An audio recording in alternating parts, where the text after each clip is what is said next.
신재님 권사입니다. 히브리서 11장입니다. 믿음은 바라는 것들의 실상이요 보이지 않는 것들의 증거니 선진들이 이로써 증거를 얻었느니라. 믿음으로 모든 세계가 하나님의 말씀으로 지어진 줄을 우리가 아나니 보이는 것은 나타난 것으로 말미암아 된 것이 아니니라. 믿음으로 아벨은 가인보다 더 나은 제사를 하나님께 드림으로 의로운 자라 하시는 증거를 얻었으니 하나님이 그 예물에 대하여 증언하심이라. 그가 죽었으나 그 믿음으로써 지금도 말하느니라. 믿음으로 에녹은 죽음을 보지 않고 옮겨졌으니 하나님이 그를 옮기심으로 다시 보이지 아니하였느니라. 그는 옮겨지기 전에 하나님을 기쁘시게 하는 자라 하는 증거를 받았느니라. 믿음이 없이는 하나님을 기쁘시게 하지 못하나니 하나님께 나아가는 자는 반드시 그가 계신 것과 또한 그가 자기를 찾는 자들에게 상 주시는 이심을 믿어야 할지니라. 믿음으로 노아는 아직 보이지 않는 일에 경고하심을 받아 경외함으로 방주를 준비하여 그 집을 구원하였으니 이로 말미암아 세상을 정죄하고 믿음을 따르는 의의 상속자가 되었느니라. 믿음으로 아브라함은 부르심을 받았을 때에 순종하여 장래의 유업으로 받을 땅에 나아갈새 갈 바를 알지 못하고 나아갔으며 믿음으로 그가 이방의 땅에 있는 것 같이 약속의 땅에 거류하여 동일한 약속을 유업으로 함께 받은 이삭 및 야곱과 더불어 장막에 거하였으니 이는 그가 하나님의 계획하시고 지으실 터가 있는 성을 바랐음이라. 믿음으로 사라 자신도 나아가 나이가 많아 단산하였으나 잉태할 수 있는 힘을 얻었으니 이는 약속하신 일을 미쁘신 줄 알았음이라. 이러므로 죽은 자와 같은 한 사람으로 말미암아 하늘의 허당한 별과 또 해변의 무수한 모래와 같이 많은 후손이 생육하였느니라. 이 사람들은 다 믿음을 따라 죽었으며 약속을 받지 못하였으되 그것들을 멀리서 보고 환영하여 하며 또 땅에서는 애국인과 나그네임을 증언하였으니 그들이 이같이 말하는 것은 자기들이 본향 찾는 자임을 나타냄이라. 그들이 나온 바 본향을 생각하였더라면 돌아갈 기회가 있었으려니와 그들이 이제는 더 나은 본향을 사모하니 곧 하늘에 있는 것이라. 이러므로 하나님이 그들의 하나님이라 일컬음을 받으심을 부끄러워하지 아니하시고 그들을 위하여 한 성을 예비하셨느니라. 아브라함은 시험을 받을 때에 믿음으로 이삭을 드렸으니 그는 약속들을 받은 자로되 그 애아들을 드렸느니라. 그에게 이미 말씀하시기를 내 자손이라 칭할 자는 이삭으로 말미암으리라 하셨으니 그가 하나님이 능히 이삭을 죽은 자 가운데서 다시 살리실 줄로 생각한지라. 비유컨대 그를 죽은 자 가운데서 도로 받은 것이니라.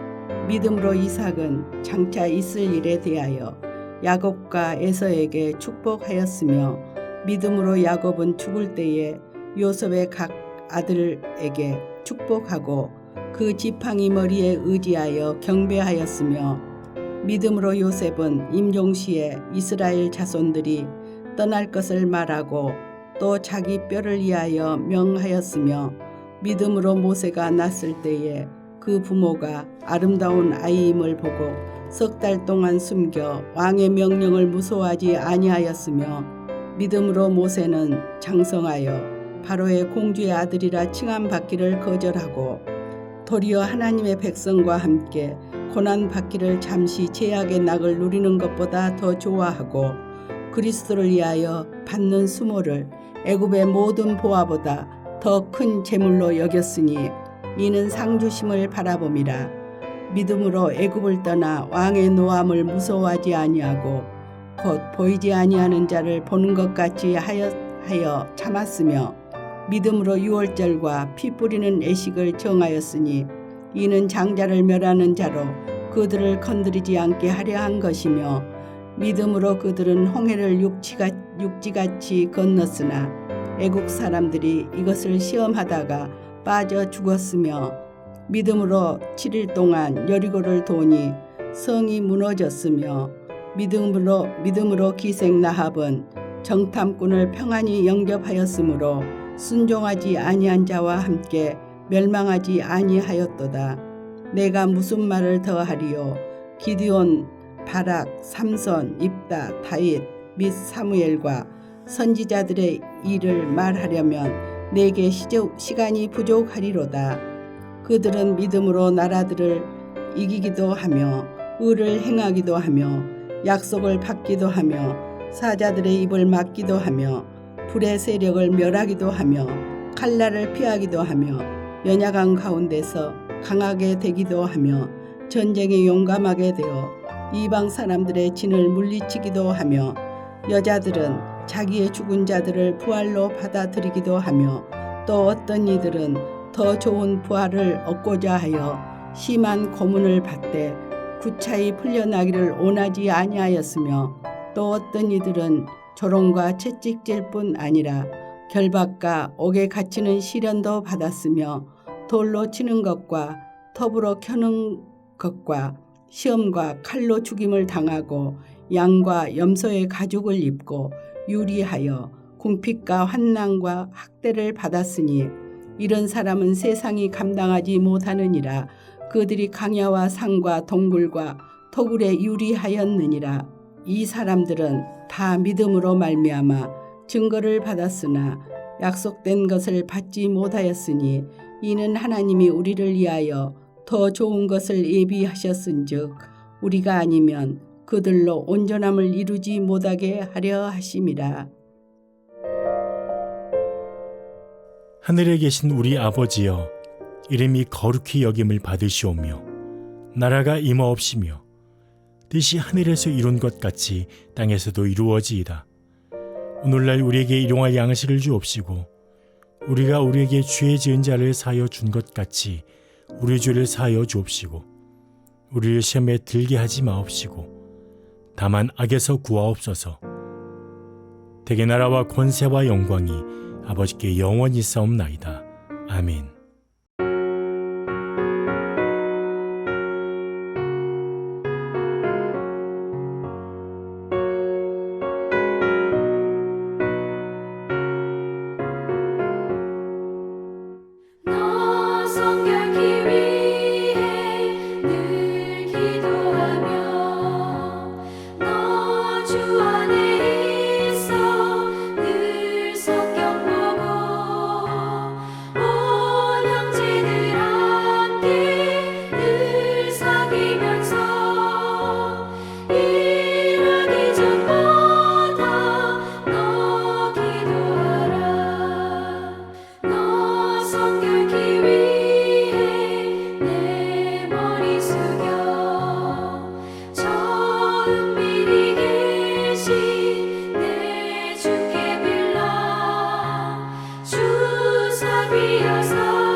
함께 나눌 말씀은 시편 58편 1절과 2절 말씀입니다.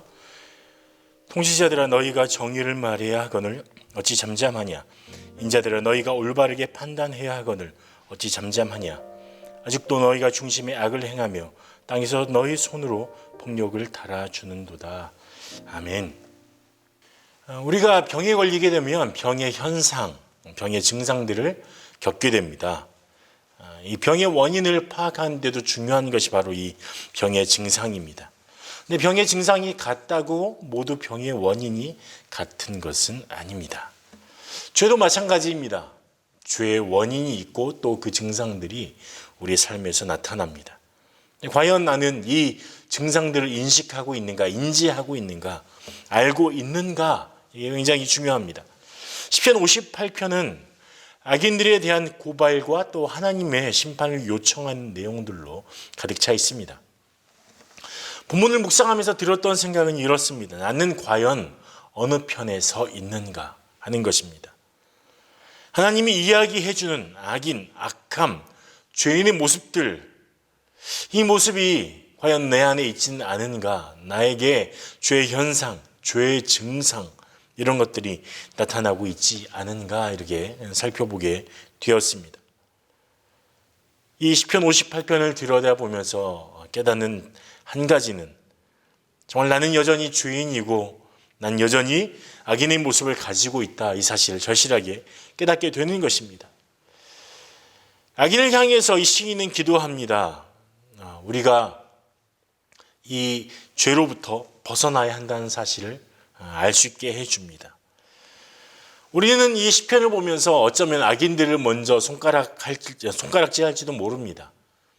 왜 이렇게 악한 일을 행하는가, 왜 이렇게 시인을 괴롭히는가 이렇게 이야기할 수 있습니다. 하지만 이 악인에 대해서 손가락질할 때 과연 나는 괜찮은가 질문을 다시 한번 해보았으면 좋겠습니다.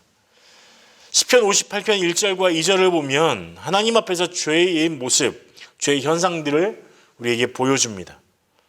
특별히 이 부분에서 보여주는 죄의 현상은 바로 부르심, 사명에 대해서 우리가 과연 어떻게 살아가고 있는지에 대한 이 죄의 모습을 우리에게 알려주고 있습니다. 이렇게 말합니다. 1절에 통치자들아 너희가 정의를 말해야 하거늘 어찌 잠잠하냐.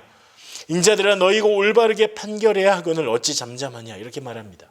이런 질문이죠. 너희 통치자들아 너희가 바른 말을 하고 있느냐? 너희가 사람들을 공정하게 판단하고 있느냐 하는 것입니다. 통치자는 어떤 사람입니까? 나라를 또 그 민족을, 그 마을을 다스리는 사람입니다. 또 판결을 하는 사람입니다. 이 사람들에게 필요한 것, 그것은 바로 정의를 말하는 것, 그리고 사람들을 평안하게 안위하도록 살도록 하는 것이 사명입니다. 이것은 특별한 일이 아닙니다. 그들에게 맡겨진 사명이고 당연히 해야 할 일인 것이죠. 그런데 이 사람들은 여기서 벗어났습니다. 그리고 이런 태도로 살아갑니다. 잠잠하게. 그래서 시인이 질문합니다. 어찌 잠잠하냐? 어찌 잠잠하냐?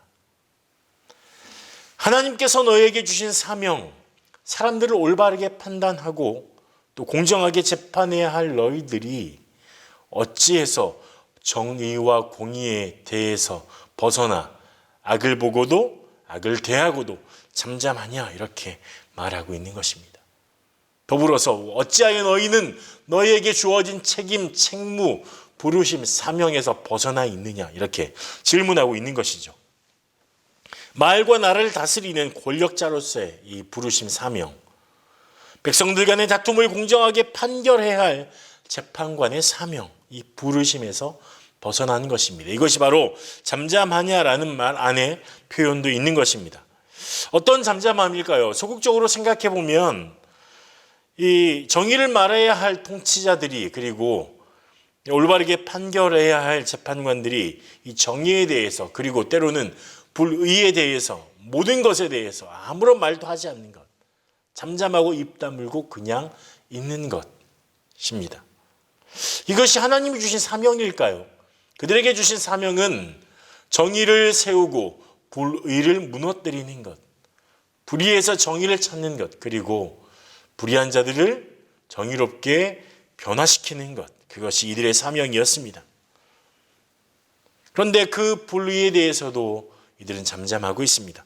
좀 더 적극적으로 해석을 해보자면 이 잠잠하다는 말은 너희가 불의에 대해서 그냥 용인할 뿐만 아니라 더 나아가서 이 불의함을 인정하고 이 악함을 너희가 적극 조정하고 있는 것이다, 이렇게 말할 수 있는 것입니다. 그냥 너희가 불의를 눈 감음으로써 그것을 인정할 뿐만 아니라 오히려 사람들에게 이것이 옳은 것인 것 마냥 그렇게 여기도록 하고 있다, 이렇게 해석할 수도 있는 것입니다. 어찌되었든지 간에 소극적으로 해석하든지 아니면 적극적으로 해석하든지 간에 둘 다 하나님의 부르심에서 벗어나서 하나님의 부르심을 이루어가지 않고 오히려 부르심에 따르지 않고 그것에 반대하는 편에 서 있다는 것입니다.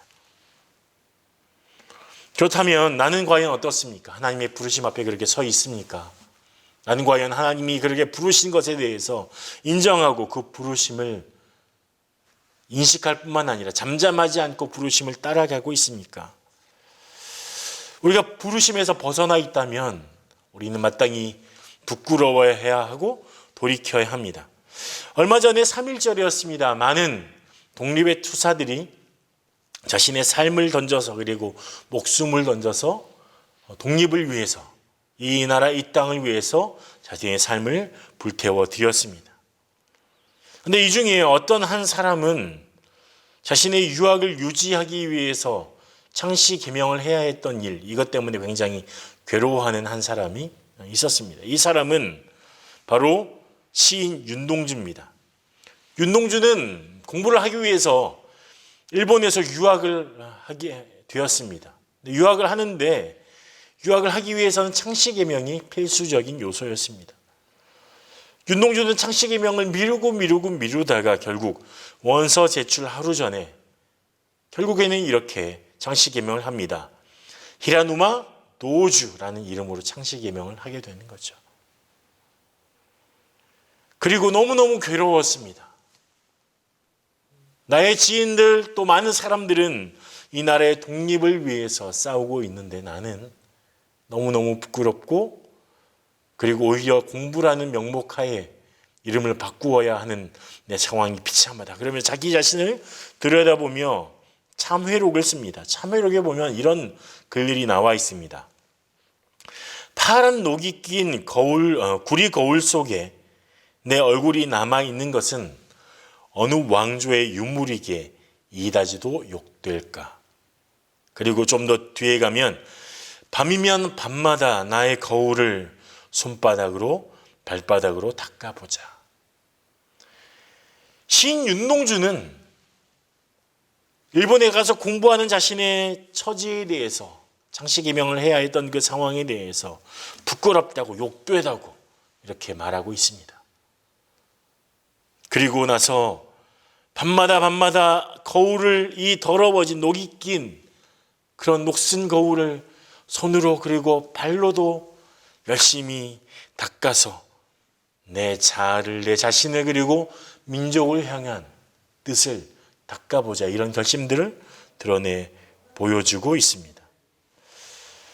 그러면 나는 복음 전하는 자의 사명을, 하나님의 백성으로 살아가는 자의 사명을 제대로 행하지 못하고 과연 시인 윤동주만큼이나 부끄러워하고 있습니까?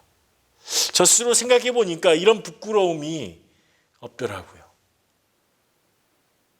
이 나라를 위해서 자신이 헌신하지 못하고 자기의 공부를 위해서 창씨 개명을 했던 걸 심히 부끄러워했던 이 한 사람 윤동주보다 하나님 나라를 책임맡고 그 하나님 나라를 위해서 살아가야 할 그 사명을 정말 살아내지 못하는 내 삶에 대해서 정말 부끄러워하지 않은 나의 모습을 발견할 수밖에 없었습니다.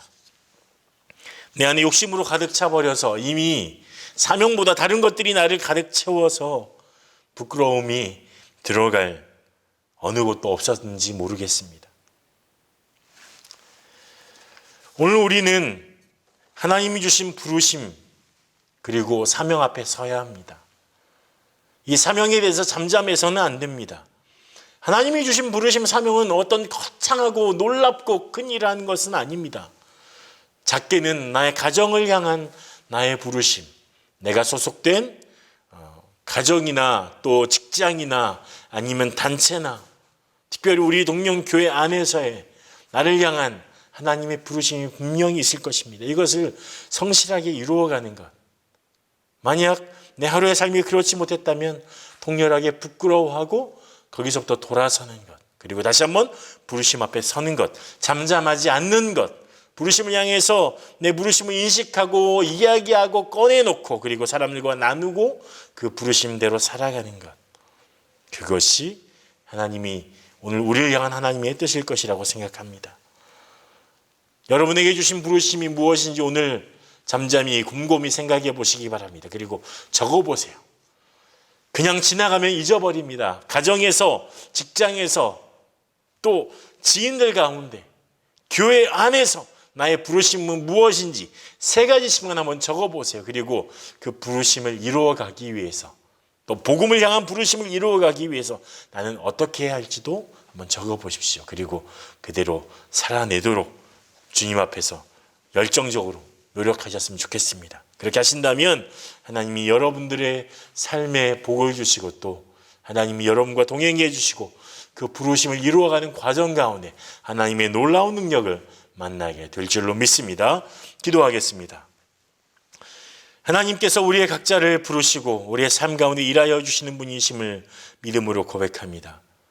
하나님, 정말 악한 사람들처럼 잠잠하여 악을 용인하고 그냥 세상 흘러가는 대로 살아가는 것이 아니라 하나님의 부르심을 깨닫고 그 부르심 앞에 서서 날마다 그 부르심을 부릴 듯 일으켜서 정말 부르심을 붙들고 부르심을 향하여 살아갈 수 있는 우리가 될 수 있기를 원합니다. 하나님, 부르심을 이루어드리지 못한 것을 부끄러워할 줄 아는 그런 신앙 양심을 허락하여 주십시오. 그리고 우리가 이 부끄러워할 뿐만 아니라 거기서부터 일어나서 정말 주님을 향하여 이 부르심을 향하여 달려갈 수 있는 믿음의 용기도 허락하여 주시옵소서. 우리의 삶의 구체적인 모든 영역에서 하나님의 부르심을 이루어갈 수 있는 은혜를 허락하시고 성령의 능력을 허락하여 주시옵소서. 감사함이 예수님 이름으로 기도합니다. 아멘.